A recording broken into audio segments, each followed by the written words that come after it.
Halo semuanya. Iya, kita ketemu lagi. Kali ini saya ingin membagikan sebuah tutorial buat teman-teman semua. Mungkin ini bisa berguna ya. Dimana tutorial ini nanti menggabungkan Microsoft Excel sebagai datanya. Lalu untuk Microsoft Word nanti untuk tempat mencetaknya. Lalu untuk Microsoft Word juga nanti ada mailing listnya. Dan yang terakhir yang paling penting adalah penggunaan VBA atau makrosnya. Jadi sebenarnya ini nanti saya akan buatkan video ini itu mulai dari awal ya. Artinya ketika saya membuat bagaimana, ketemu error bagaimana, penyelesaiannya bagaimana, begitu. Jadi buat teman-teman tonton dari awal sampai habis biar nggak salah tangkap. Oke? Yang pertama, saya sudah punya database ya. Ini database-nya ini hanya contoh aja, dimana awalnya tadi saya hanya punya nama, punya email, sama punya password ya, data nama, data email, sama data password. Ada 478 akun yang harus saya buat, plus 478 tadi setelah saya buatkan email dan passwordnya.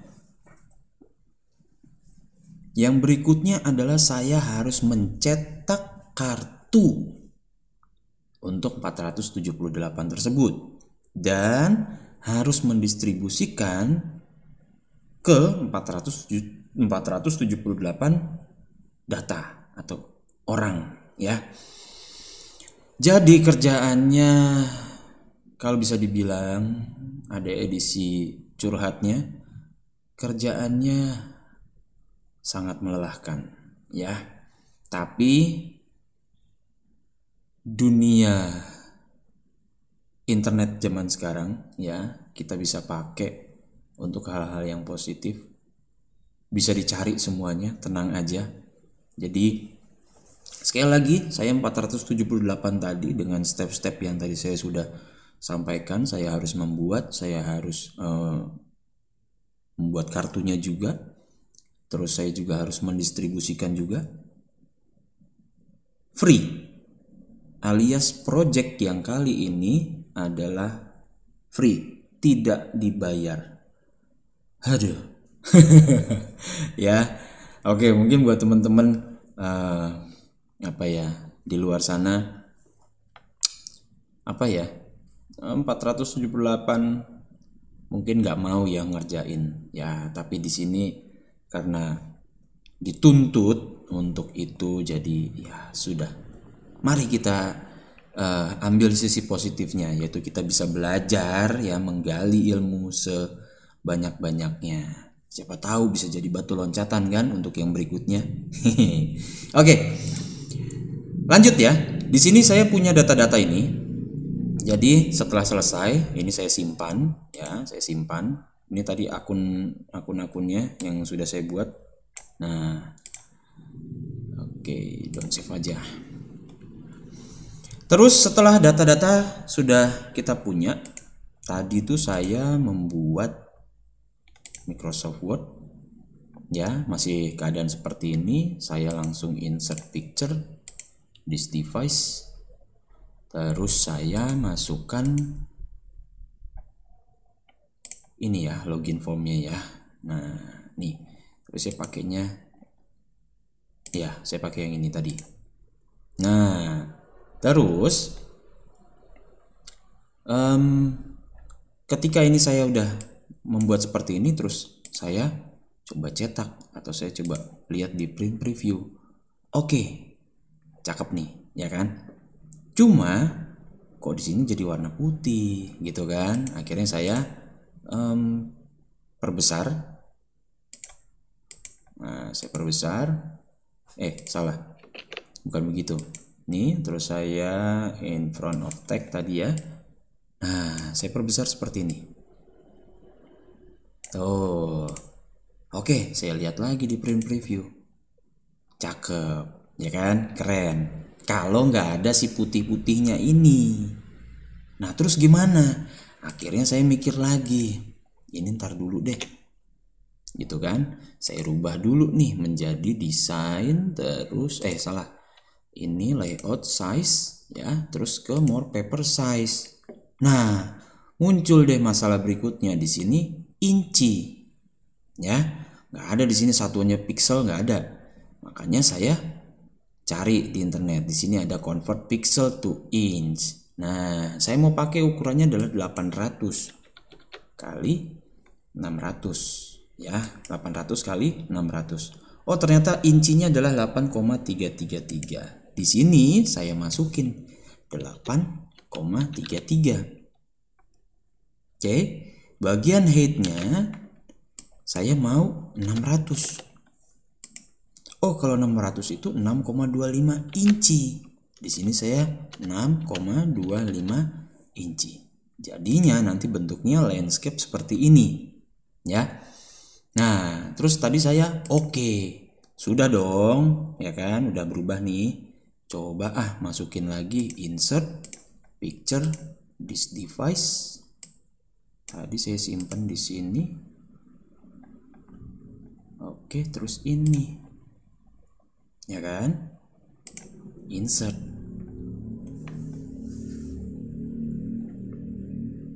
Nah, terus ini saya ke in front of text. Terus saya perbesar biar fit. Nah, ya fitnya tahunya dari mana tuh? Fitnya tahunya dari yang hijau-hijau tuh. Ya, ada garis hijau-hijaunya tuh di pinggir. Nah, ini kan pinggirnya atas, kiri, dan bawahnya itu hijau, kanannya belum. Kita tarik. Nah, fit ya. Terus saya pikir-pikir lagi. Ini kok kayaknya tulisannya kekecilan nih nanti, ya kan? Lebih banyak di sini area kosongnya. Oke lah, saya crop. Tuh. Akhirnya saya crop nih. Saya crop, yang ini juga saya crop kanan. Oke. Ini pun juga. Ini kelebihan. Nah, yang bawah pun juga. Tuh, ya. Kalau sudah, kita klik di luar. Wah, jadi nih. Ya udah deh, kalau ada begini, saya fitin aja sekalian. Nah, saya tarik lagi, gitu ya. Saya tarik lagi sampai hijau. Yang ini pun juga saya tarik sampai hijau. Ini pun juga sama. Kalau udah hijau ya sudah. Nah, oke, sudah deh. Nah, setelah itu di sini saya coba buat masukin ya, atau ini dijadikan PDF tadi ya. Kalau nggak salah tadi langsung saya jadikan PDF. Nah, di sini namanya misalkan nomor 1 ya. Udah ada, nggak apa-apa, kita timpa aja ya, atau kita replace. Kita lihat di sini 1. Nah, lah kok satunya jadinya begini, bawahnya juga masih ada, ya kan? Terus di kalau yang tadi contohnya saya, di bawahnya sini masih ada halaman 2. Nah, di situ saya langsung oh ya sudah, ini berarti mungkin ukurannya terlalu besar. Di sini tampilannya 1 sih, tapi hasil akhirnya nanti jadinya ada 2 karena tadi kan kita menggunakan crop, ya kan? File aslinya itu dia tidak di crop. Nah, oleh karena itu ya sudah, saya hapus aja. Saya hapus, saya buat lagi di sini ya, di PowerPoint. Di Photoshop. Saya rubah ukurannya menjadi 800 kali 600. Nah, setelah itu saya masuk ke sini. Ya, ini sudah ukuran 800 kali 600 kan tadi. Terus saya insert picture. Nah, di sini this device pakai yang ini ya. Ini yang sudah 800 kali 600. Tuh di bagian dimensionnya ya. Beda sama yang ini. Oh, maaf, tadi di bagian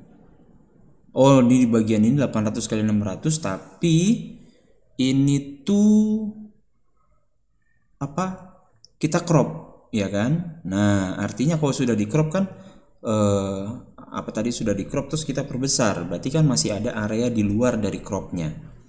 Nah, oleh karena itu saya buat yang fixnya aja 800 kali 600 biar tidak ada crop-cropan. Gitu maksudnya. Di sini in front of text ya.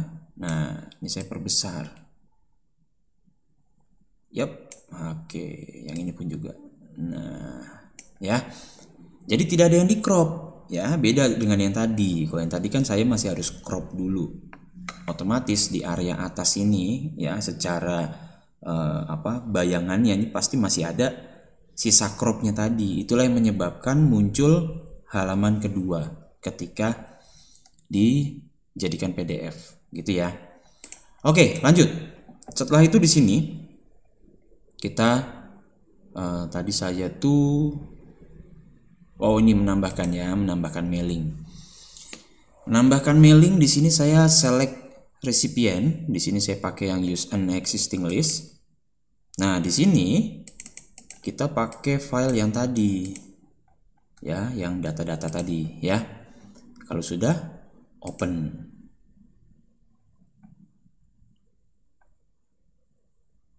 Nah, akan muncul seperti ini.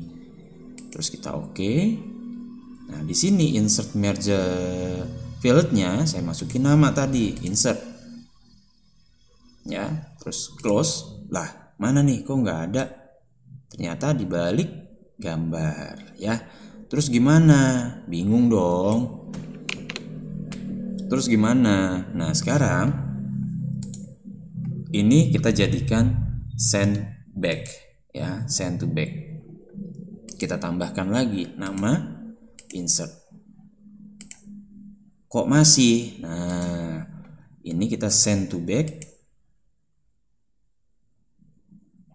Oh, maaf. Ini. Nah, ini ya. Bentar. Ini tadi kan ada nama, ya kan? Nah, ini nggak bisa muncul. Tetap nih nggak bisa muncul. Gimana caranya supaya dia bisa muncul? Walaupun ini udah kita masukin nih, ini udah send to back ya. Send to back artinya ini sudah di belakang dari tulisan. Iya benar ya, harusnya ini udah di belakang dari tulisan yang ingin kita masukkan. Cuma kok nggak bisa muncul juga. Kita udah tambahin insert name, masih nggak muncul juga nih. Nah, si gambar ini saya jadikan behind text ya. Nah, di sini barulah muncul nama-nama atau yang tadi sudah kita masukkan. Tapi yang jadi masalah adalah ini nggak bisa diletakkan di sebelah sini sesuai dengan bentuk ini, ya, nggak bisa. Terus gimana? Akhirnya ini saya hapus. Akhirnya ini saya hapus. Tuh, ya, saya hapus. Saya pilih insert text box. Saya pilih yang simple text. Ya, simple text. Kalau sudah, baru saya masukin mailing. Mana? Nih ya. Saya kasih nama insert close. Baru deh ini bisa dipindah-pindah. Tuh ya. Jadi ini videonya memang nggak cuma membahas ke intinya tadi ya, tapi saya menjelaskan prosesnya. Mulai dari saya menemukan kesalahan, membetulkan seperti apa. So jangan di skip biar kalian juga bisa. Oke, di sini lalu saya pilih align text-nya yang middle ya. Middle itu tengah-tengah ya. Nah, seperti ini tinggal kita atur aja. Oke. Terus karena nggak asik yang ngeliat ada putih nih. Waduh, kurang asik nih. Gimana caranya supaya warnanya sama dengan yang belakang? Gampang banget. Save format, pastikan ini aktif ya, ada titik-titiknya. Save fill, no fill. Selesai. Ya. Oke, kita lanjutkan. Maaf, tadi di pause. Nah, bentar. Terus di sini ya, ini kan masih nggak enak ya dilihat ya, masih ada garis Pinggirannya sama, ini juga kita atur. Shape format, shape outline-nya juga kita buat no outline. Terus masih nggak enak karena tadi tulisannya warna hitam ya, di sini warna ungu kan jadi nggak asik. Kita ganti warna putih. Nah, seperti ini ya. Sama, tadi pun juga saya mengerjakannya seperti ini. Kita atur untuk bentuk tulisannya. Misalkan seperti itu ya. Nah, terus untuk yang bawahnya ini bagaimana? Daripada kita bikin lagi, prosesnya akan panjang. Ini kita copy lalu kita paste ya. Nah, tinggal kita atur deh lebarnya ya, besarnya, tingginya kita atur. Ini juga kita copy karena tadi sudah kita rubah ya, biar fit dengan yang bawah. Nah, begini ya. Oke, tapi di sini karena masih nama semuanya, maka ini kita harus blok. Terus kita harus ke mailing. Di sini kita insert, kita ganti menjadi email. Insert sudah berubah menjadi email. Tuh, lalu untuk yang ini pun juga sama, kita insert, kita ganti menjadi password. Nah, oke deh. Kalau sudah tinggal kita lihat apakah keluar atau enggak. Mana ya? Kok enggak keluar? Nah, lihatnya di sini. Preview results. Klik. Ya, sudah keluar tuh. Mamat Okem. Wah, yang jadi masalah ini dua enggak ada. Ininya enggak ada. Aduh, salah. Enggak ada atau enggak kelihatan tulisannya. Ini kita ganti warna hitam aja. Ini ganti warna hitam. Oke, lalu yang ini pun juga sama, kita ganti warna hitam. Nah, ya. Kita ke mailing lagi, kita lihat. Ya oke dong, udah keluar, ya kan? Nah, sekarang yang jadi masalah.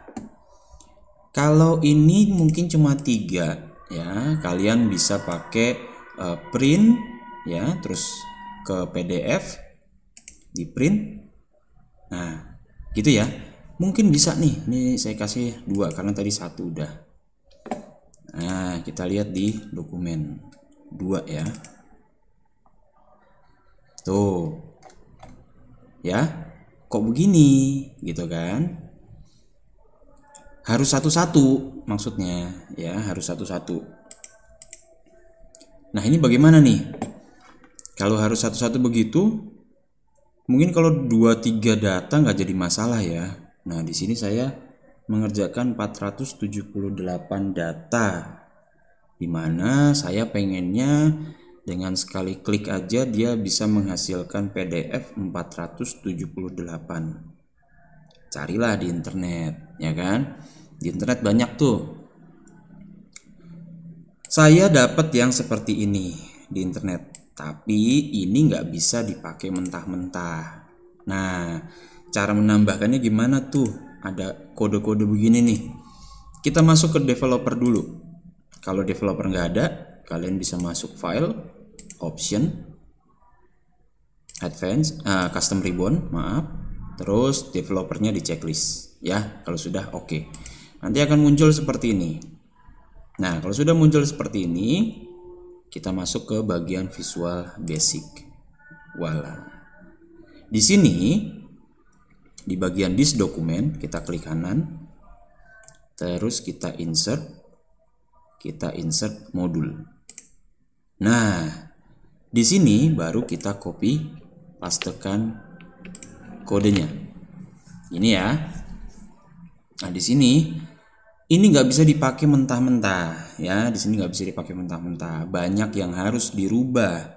Bahkan tadi saya ketemu error yang berkali-kali sampai pusing gitu. Di sini di bagian folder save.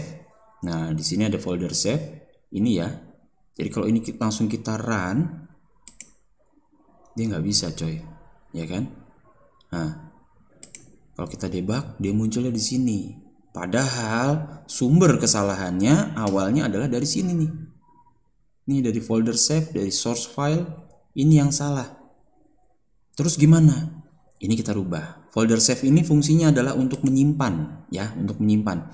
Jadi saya mau simpannya itu di folder contoh yang ini nih. Supaya bisa mendapatkan ini, kita klik dulu di bagian address, terus kita klik kanan, kita copy. Oke, terus di sini dari yang dalam tanda petik ini, ya, ini kita hapus sampai sini ya. Nah, sampai sini ya. Ini tanda petiknya jangan dihapus, karena kita klik kanan di tempatnya tadi, terus kita copy, ya. Nah, ketemu nih, udah. Terus yang berikutnya di bagian source file, ini nanti masih ada salah ya, di sini masih ada salah. Nah, nanti saya ceritakan dulu cerita awalnya, ya. Oke, ini masih ada salah. Oke. Terus di source file path-nya ini tuh nama data, ya, sumber datanya atau alamat datanya di mana. Nah, itu saya ambilkan tadi di sini ya, data-data ini ya. Klik kanan, copy as path. Oke, setelah itu ini, oh ya, karena tadi copy as path ya, maka nanti akan menghasilkan tanda petik. Oleh karena itu biar cepet, ini dari tanda petik ini kita pilih semua sampai terakhir ya. Ingat, ini tanda petik. Klik kanan, paste. Tuh, ya. Bedanya apa tadi dengan yang klik kanan di bagian address? Bedanya adalah kalau klik kanan di bagian address, contoh seperti ini ya, yang udah hasil jadinya. Nah, kalau di sini kita klik kanan, dia kan kopinya cuma ininya doang nih, ya kan? Tapi kalau pakai fungsi seperti ini kan kita nggak bisa nih di sini. Ini kita klik, terus klik di sini kan nggak bisa. Maka di sini klik kanan, copy as path.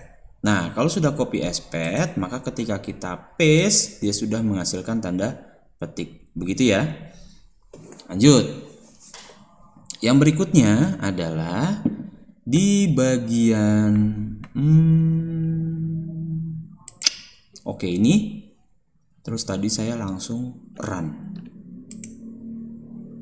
Ya, debug dong 5941. Kita debug. Nah, munculnya di sini. Apa nih? Ya kan? Bahkan ini kalau saya coba cari tadi, ini dari website apa tadi ya? Itu ada yang menyebutkan sama persis 5941 errornya. Dan munculnya di bagian sini yang di highlight. Nah, terus si yang di internet tadi tuh yang bantuin itu mungkin karena banyak banget mungkin yang muncul error, minta dibantu, minta dijawab dan lain sebagainya, akhirnya dia mengenakan tarif $5 ya, $5 untuk memecahkan masalah ini. Artinya sebanyak 60 ribuan kali ya kalau dikonvert dalam rupiah. Nah, terus yang jadi masalah adalah ini kan file atau ini kan project gratis ya, saya nggak dibayar apapun nih untuk ngerjain ini. Jadi saya nggak bisa bayar itu orang $5 itu tadi tuh saya nggak bisa bayar, walaupun cuma 65.000 ya.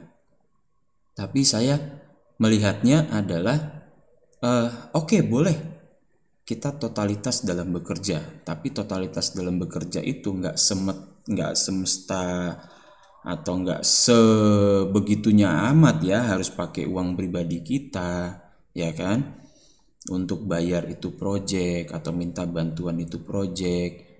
Nggak begitu juga konsepnya gitu. Jadi saya pikir nggak bisa kalau saya harus bayar gitu. Terus saya coba cari-cari lagi, saya coba kulik-kulik lagi, saya lihat lagi dengan seksama nih di sini bagian mananya sih yang error. Nah, ternyata bagian yang error adalah di bagian ID. Perhatikan, di sini data source, data field. Nah, data fieldnya itu di mana? Data fieldnya itu yang ini nih. Kan kita masukin ini. Ya kan, insert merge field. Nah, insert merge fieldnya itu kita masukin. Karena tadi cuma ada nama, email sama password, maka di sini tadi saya tuliskan nama. Gitu ya. Terus di sini saya Terus di sini saya ini di stop dulu ya. Terus di sini juga saya isikan nama. Ya, tanda petik ini kurang ya, maaf. Nah, nama gitu ya. Udah dong. Terus habis itu saya run. Oke, berhasil, di run berhasil. Yang kita cek di bagian folder Yang kita cek di bagian folder contoh. Lah, kok kosong? Kan di sini udah bener nih. Nah, jadi disinilah errornya. Terus hasilnya tadi di mana? Hasilnya tadi itu ternyata munculnya di sini. Tuh, folder contoh nih, nggak pakai spasi pula, ya kan? Mamat Okem, Murdi Metal, Putri Cantik. Tuh, ini nggak muncul nih. Nggak muncul di folder contoh, di mana yang seharusnya kita masukin di sini. Udah sesuai nih. Oke. Yang ini kita hapus dulu ya, biar nanti nggak bingung. Ini kita hapus dulu. Oke. Terus gimana memperbaikinya? Yaitu cuma dengan menambahkan garis miring. Walah. Oke. Sudah tambahkan garis miring. Sekarang kita run. Oke, yang ini run. Iya, dia akan berkedip tuh begitu. Sebanyak data yang mau kita masukin atau yang data mau kita cetak. Kita masuk ke folder contoh. Walah, ya. Di sini sudah masuk. Kalau kita cek ke PDF, dia sudah muncul. Perhatikan ya, rapi. Ya, rapi. Beda dong dengan yang tadi. Rapi nih, bentuk kartu doang gitu. Ya. Cuma di sini yang jadi masalah saya berikutnya adalah saya nggak hafal nama tersebut ada di kelas berapa, nama ini ada di kelas berapa, gitu kan. Makanya ini tadi saya buat lagi untuk penamaannya. Penamaannya tuh di sini.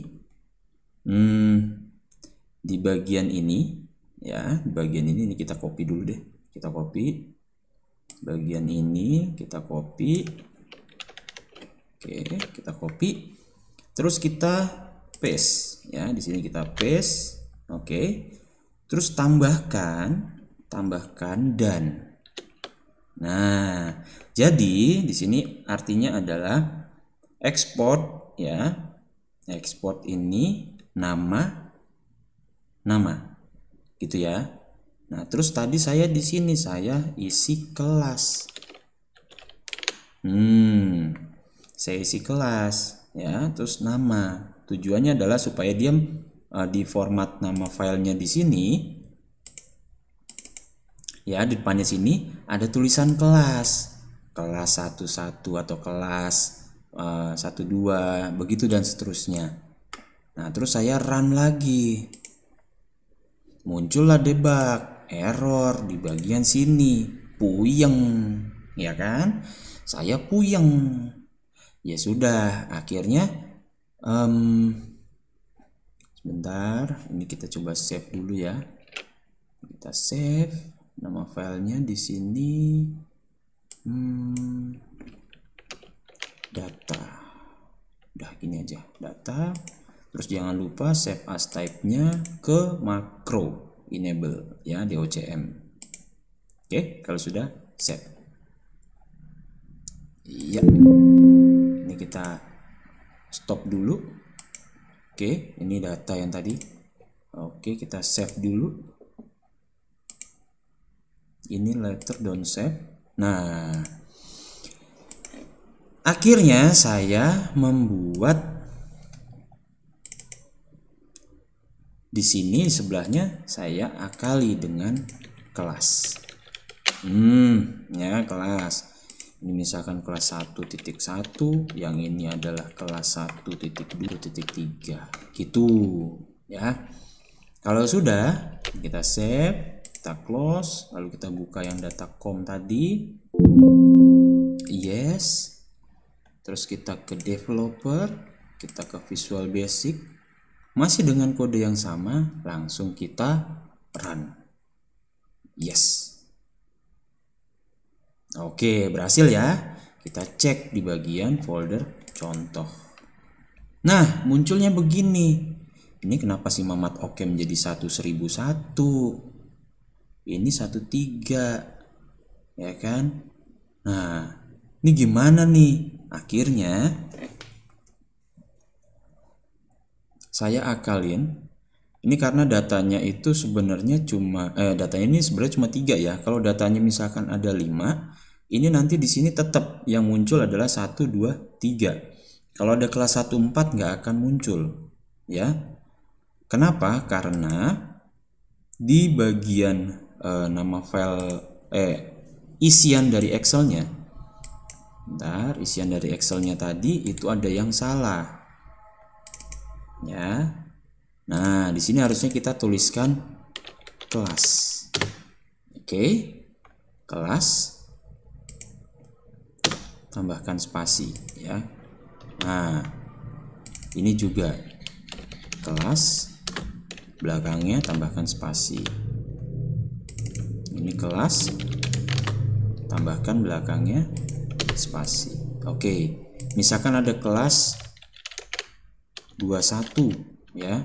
Di sini misalkan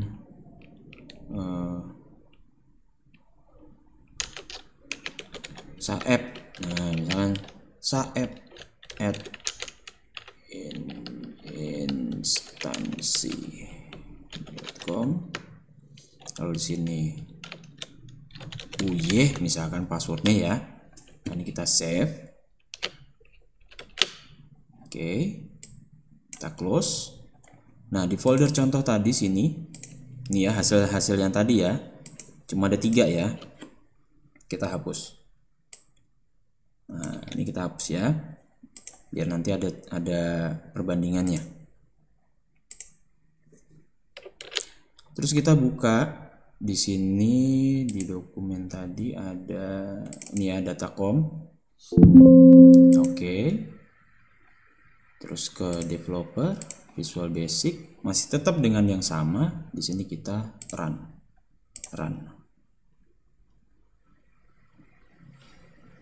Oke. Sekarang kita lihat di sini. Nah, ya. Ini tadi maaf. Ini nggak memberikan contoh yang tadi ya. Sebentar.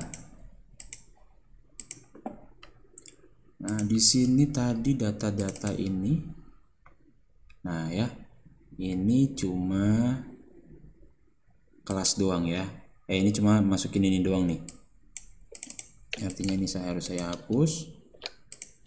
Oke.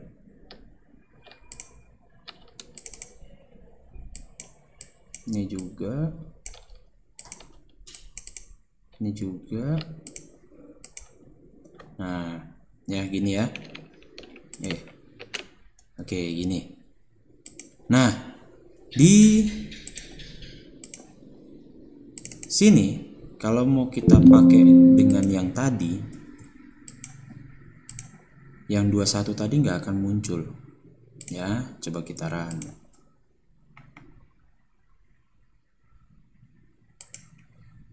Yang 21 tadi nggak akan muncul. Tuh, munculnya seperti ini, bukan seperti ini, ya kan? Tuh. Nah, akhirnya saya buatlah seperti yang tadi, ya. Seperti yang tadi tuh. Seperti yang tadi, saya tambahkanlah di situ ada tulisan kelas, ya. Depannya sini saya tambahkan tulisan kelas. Lalu bawahnya juga sama. Di sini saya tambahkan tulisan kelas. Ini juga sama. Kelas. Ini pun juga sama. Kelas. Gitu. Oke, kita simpan ya. Kita masuk ke sini lagi. Yes. developer, makros, langsung kita run. Masih tetap dengan yang coding yang sama ya. Nah, muncullah seperti ini, tapi di sini masih dempet. Gimana caranya supaya tidak dempet? Gitu. Caranya di bagian sini ya. Di bagian sini kita tambahkan dengan petik kosong petik atau petik spasi petik ya. Terus tambahkan lagi ada N di situ. Ya, tanda N. Kalau sudah kita run. Oke, kita lihat lagi di sini. Nah, terlihat kelasnya sudah sesuai, ada spasinya. Jadi gampang ketika nanti mau memberikan kepada wali kelas atau apalah untuk didistribusikan, karena satu kelas kan misalkan ada 30 anak. Nah, ini kan berarti sudah urut kelas 11, kelas 11, tinggal belakangnya namanya siapa. Jadi nanti tugasnya wali kelas sudah sangat enak banget. Tinggal cari namanya di situ kelas 11, namanya siapa, itu diambil, berikan ke anaknya. Gitu ya. Jadi seperti inilah hasil akhirnya ya. Nanti saya akan berikan codingnya ini atau source-nya ini nanti di deskripsi. Bisa kalian download atau bisa kalian nanti copy paste ya. Seperti itu. Jadi hasil akhirnya seperti apa? Hasil akhirnya adalah tadi saya sudah mengerjakan untuk 478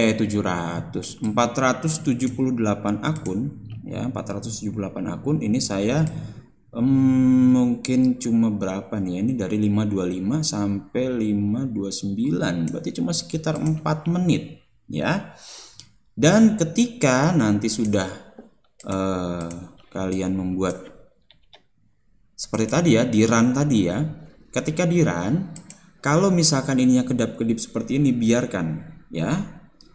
Lama enggaknya semuanya tergantung dari banyaknya yang ingin kalian cetak gitu. Kalau datanya banyak, saran dari saya, ini ada yang lupa ketinggalan. Kalau datanya banyak, contohnya seperti saya, ketika kalian ingin trial and error ya, lihat di bagian sini for record number, di sini sama dengan 1 to total record. Nah, di sini total record kalian hapus, kalian ganti dengan misalkan 3 dulu deh ya. Kalian buat 3 data sebagai trial error. Supaya apa? Supaya kedip-kedipnya tidak terlalu lama gitu ya. Kedip-kedip yang mana? Kedip-kedip yang tadi tuh. Kalau 478 tadi saya selama 4 menit, berarti selama 4 menit tuh layar komputernya tuh kedap-kedip begitu seterusnya ya. Oleh karena itu untuk trial errornya buat kalian nanti dibuatnya 3 aja gitu ya. Oke, kayaknya sekian dulu tutorial yang saya mau berikan sama teman-teman. Mudah-mudahan ini berguna buat teman-teman semua. Jangan lupa ya, kalau misalkan ada yang masih bingung, boleh nanti komen-komen di bawah. Kalau videonya kepanjangan, saya mohon maaf. Bagi yang suka silahkan klik like, bagi yang nggak suka nggak apa-apa klik dislike. Terima kasih semuanya. Kita ketemu lagi di tutorial yang selanjutnya. Bye bye.